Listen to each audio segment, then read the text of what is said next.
Et ce matin, un peu d'humour avec Walter. Bonjour Walter. Bonjour Cécile, comment allez-vous? Bah ça va, vous êtes en bas de l'écran là, remontez un peu. Ah voilà, on vous voit mieux. C'est mieux comme ça? Ah, c'est mieux, c'est mieux. Et on va parler culture et confinement avec vous en cette fin d'année. Tout à fait Cécile, c'est ma dernière chronique de 2020. D'abord j'en profite pour faire un petit bilan de l'année, mais uniquement les bons côtés. Hein. Le confinement est levé, même si les bars, les restos, les théâtres, les cinémas restent fermés, c'est comme être invité à une partouze où tout le monde a le sida. Ça ne donne pas envie de sortir. Hein. Comme disent les anachorètes, autant rester chez soi. Voilà, on va parler culture parce que pour ceux qui ne connaissent pas les anachorètes, ce sont des ermites qui ne voyaient personne, des athlètes du confinement en quelque sorte. Il y en a même certains qui vivaient assis au sommet d'une colonne. C'est intéressant.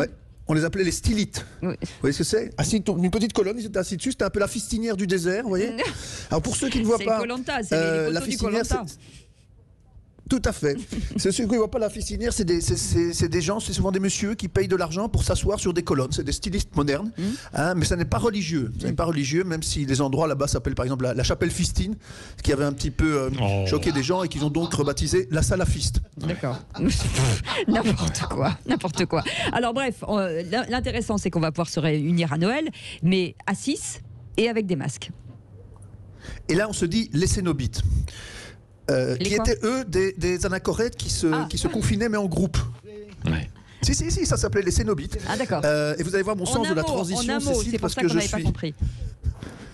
Ah oui, C-E-N-O-B-I-T-E. Voilà, c'est ça. Et vous allez voir mon sens de la transition, Cécile, parce que je suis tombé sur un article sur les événements non mixtes. Parce que ça fait, il y a eu de nouveau un scandale, en tout cas en Belgique, sur un événement non mixte réservé aux personnes appartenant à un groupe social considéré comme discriminé et donc interdit aux groupes sociaux considérés comme potentiellement discriminants.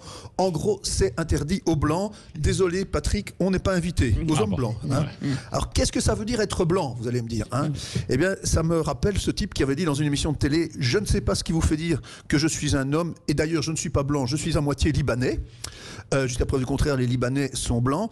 Mais en fait, il faut comprendre que quand on dit blanc, ça veut dire européen, plutôt du Nord et plutôt de droite. Et si t'es pas du Nord et que tu bosses sur Sud, ça va aussi. Vous voyez, en fait, si t'es un Italien PD communiste, t'es pas blanc. Et si t'es Autrichien, t'es très très blanc. Vous voyez. Et pour moi, c'est mort. Hein. Selon tous les critères, je suis blanc. Déjà, je parle flamand. J'ai un prénom blanc. J'ai des ancêtres belges, normands. Le seul mec plus blanc que moi, c'est Bibi Fock. Vous voyez.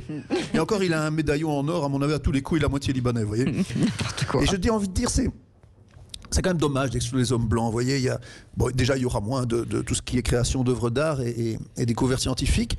Mais d'un autre côté, je ne suis pas catastrophé. Je ne sais pas ce que vous en pensez, Patrick. Moi, je ne suis pas catastrophé de ne pas être invité.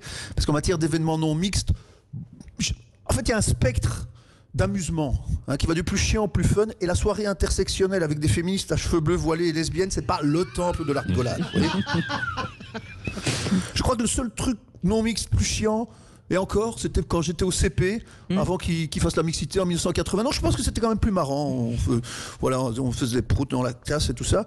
Après, un peu plus marrant en matière d'événements non mixtes, il y a les agapes, donc la soirée, après une soirée sur les symboles égyptiens à la Grande Loge de France. Ça a l'air bien. Et après, évidemment, en plus marrant, c'est les soirées de Mykonos et du Marais où tout le monde s'embrasse. Hein, je dis tout le monde s'embrasse, car comme le dit le proverbe, quand j'avance, tu recules, comment veux-tu que je t'embrasse? C'est ça. Vous voyez, tout ça pour dire que les fêtes sont un moment où tout doit se rassembler, d'où qu'on vienne, quelles que soient nos préférences. Et cette année, la magie de Noël est plus que jamais nécessaire. J'espère que vous l'aurez tous, cher ami. Ouais, écoutez, on va garder ce côté positif à la fin. Restez avec nous, Walter, parce qu'on va offrir des cadeaux ce matin.